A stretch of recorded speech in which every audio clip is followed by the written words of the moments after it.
To the public, I am no longer clapping hands. I am sucking teeth because I've continued my reading on the Chapman bombing and I follow the trail. And one of the questions that keeps bugging me is, why isn't our history, the history which was created right here by people who born right on this soil, why is that not given the same priority as European history or Caribbean history? Why is it that I can confidently say that Columbus discovered the West Indies based on what I was taught, something that happened since the 1600s, but I'm not able to talk about something that happened in the mid 1900s? Why? Is it societal conditioning to make us believe that what we are experiencing now is all pretty new? Is it that? Like, I understand that there might be some precautions surrounding talking about issues that happened in the past, but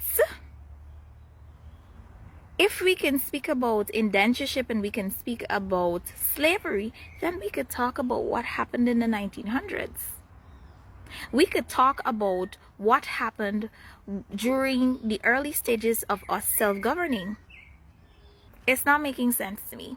It's not making sense to me. And I also feel greatly disadvantaged because the amount of questions that I have, there is no one in my grandmother's generation, from my grandparents' generation, for me to sit and ask questions and listen to their responses. There is no comparison I can do to say, okay, let me hear what Granny has to say and compare it to what I'm reading online. I don't have that opportunity.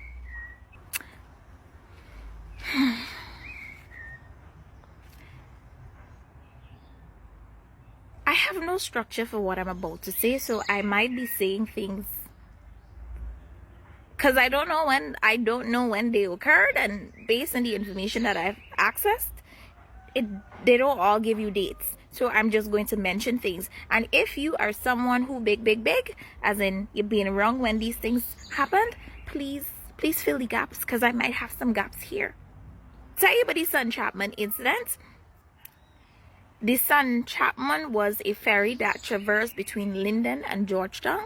It was owned by a PNC supporter, and it was believed that a PPP supporter, Mr. Mohan, who was a paddy man, he took some bag with paddy, what was supposed to be paddy, but it wasn't paddy. Instead, it was explosives. He took it on to the ferry. Then he left the ferry, and then as they got closer to Linden, the ferry exploded and 35 plus Afro-Guyanese bodies were found floating in the Demerara River.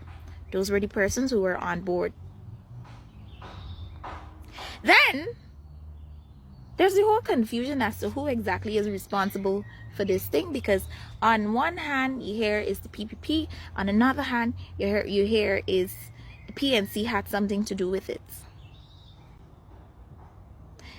And that is based on the PNC apparently used to get transport what do you call this thing, explosives.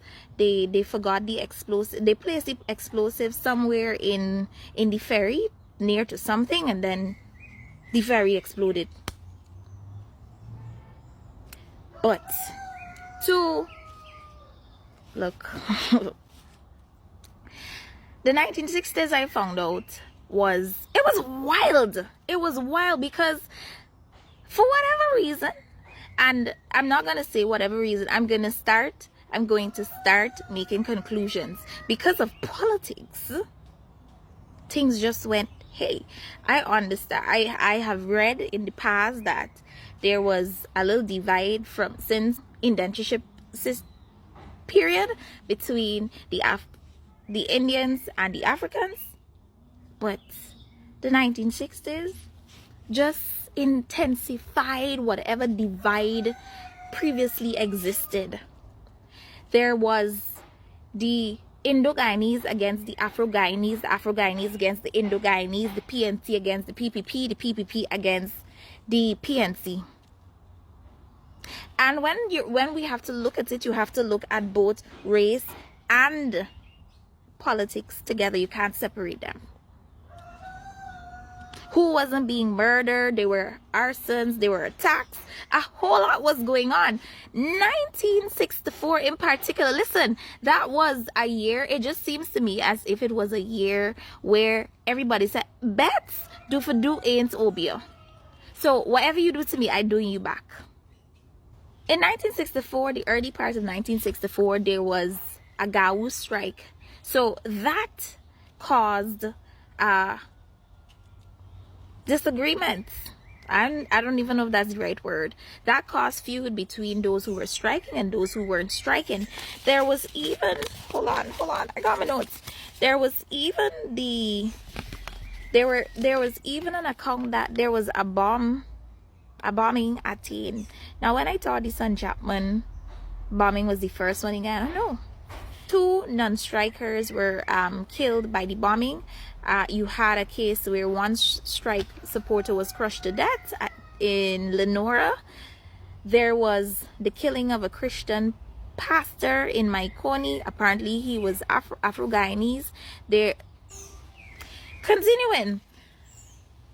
During this period of time, you had Afro-Guyanese being beaten to death, and in response, Indo-Guyanese being hunted by. There were even some sources that I tapped into that suggested that the Wisma massacre, which I mentioned, it happened because of the killing and mutilation of a Afro-Guyanese couple at the back of BUX'N, and apparently this was done by Indo-Guyanese.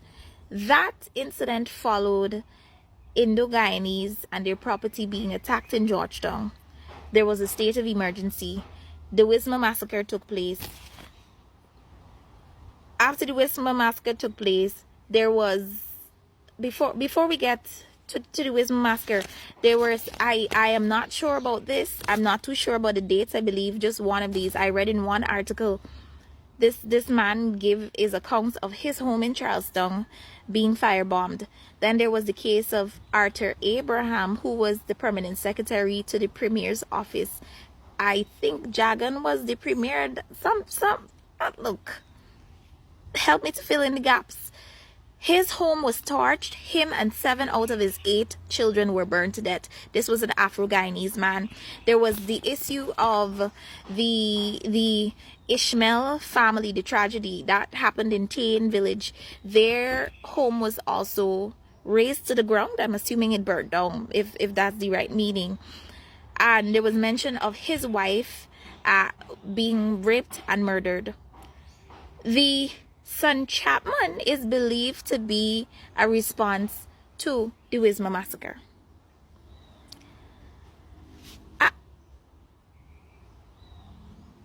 I have so many questions, and I really feel if the information that I'm being exposed to now was given to me while I was in school when my grandparents were alive, I would have had another resource to tap into to ask these questions.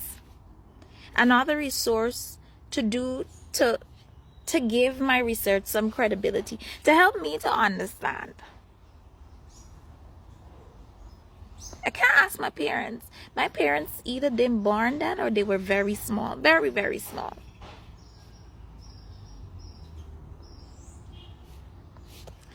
I'm done on this.